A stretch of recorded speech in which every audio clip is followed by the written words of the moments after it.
अधिक मास महात्म्य कथासार अध्याय 3 गोदान आणि पौलव्य ऋषींची कथा. प्राचीन काळी प्रत्येक राजाजवळ मोठे मोठे गौळवाडे असत. गोधन ही राज्याची प्रतिष्ठा मानली जात असे. दुर्योधनाने विराट राजाचा गवळीवाडा लुटला, विराट राजाच्या गायी पळविल्या. त्यावेळी उभय पक्षात युद्धे झाली. तसेच वसिष्ठ ऋषींची कामधेनू, दिलीप राजाची गोसेवा यांच्या कथा देखील प्रसिद्ध आहेत. आजही काही श्रीमंतांजवळ पुष्कळ गायी असतात. अशा श्रीमंतांनी अधिक महिन्यात ब्राह्मणांना गायीचे दान दिले तर ते महापुण्यकारक दान होते. दान घेणारे ब्राह्मण सत्पात्र आणि गायीचे संरक्षण करण्यास तसेच गोपालनास समर्थ असेच असावे लागतात.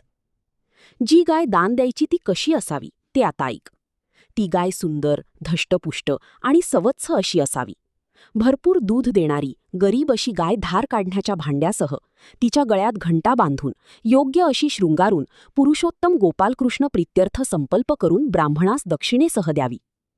रोड, रोगी, वंध्या, लाथ मारणारी, कमी किमतीची, एक शिंगी, पान्हा चोरणारी अशी गाय दान देणाऱ्या दात्याला पुण्य न मिळता उलट पापच लागते. गायीच्या अंगात सर्व देवांचा निवास असतो. गायीच्या पंचगव्यात सर्व तीर्थे सामावलेली असतात. म्हणून गोदान करणे हे सर्वात मोठे पुण्यकर्म आहे. ज्यांना हे शक्य आहे त्यांनी अधिक मासात हे गोदान करून महापुण्य प्राप्त करावे. भगवान विष्णूंनी लक्ष्मीला गोदानाबद्दल माहिती दिली. तेव्हा लक्ष्मीने विचारले, गायीच्या अंगात सर्व देवांचा निवास कसा? मग भगवान विष्णूंनी लक्ष्मीला त्याबद्दलची एक सुरस कथा पुढील प्रमाणे सांगितली. पूर्वी पौलव्य नावाचे एक महान तपस्वी ऋषी या पृथ्वीवर राहत होते. त्यांनी इतकी खडतर तपश्चर्या केली की त्यांच्या त्या पुण्याईने त्यांना इंद्रपद प्राप्त व्हावे अशी परिस्थिती निर्माण झाली. मग देवेंद्रांनी विचार केला की या पौलव्य ऋषींची तपश्चर्या भंग केली पाहिजे. त्यासाठी इंद्राने काही सुंदर अशा अप्सरांना त्या कामगिरीवर पौलव्य ऋषींकडे पाठवून दिले. त्या अप्सरा पौलव्य ऋषींच्या आश्रमात आल्या. नृत्य गायनाने त्यांनी पौलव्य ऋषींच्या समाधीचा भंग केला.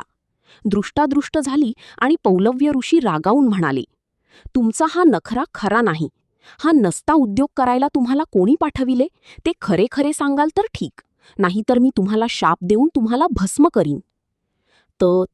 पो करीत त्या म्हणाल्या, हे मुनिवर्य, हे कृत्य करण्याची प्रत्यक्ष देवेंद्रांची आज्ञा होती, म्हणूनच आम्ही येथे आलो. आम्हाला क्षमा करा.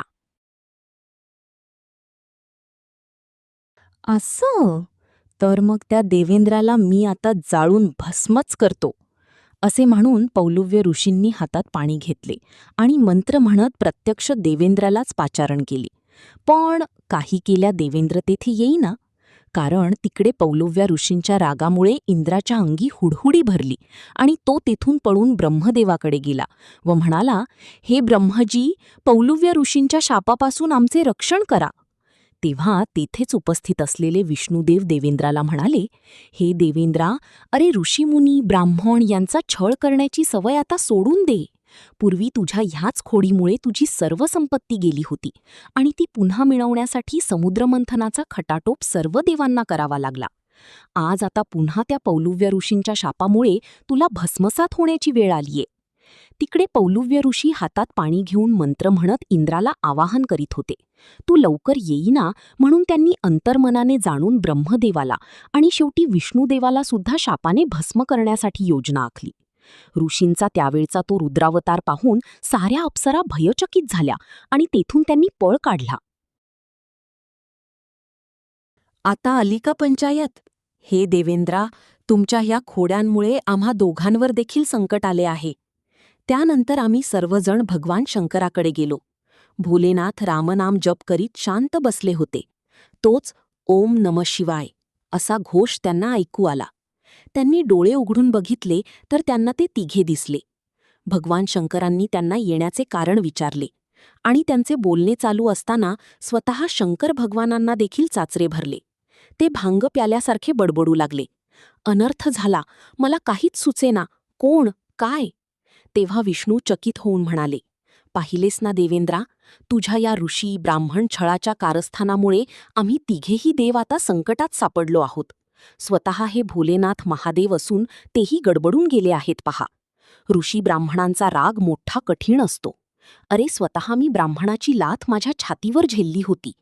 तेव्हा शंकरदेव म्हणाले, ते सारे जाऊ द्या. आता यावेळी काय उपाय करावा ते सांगा.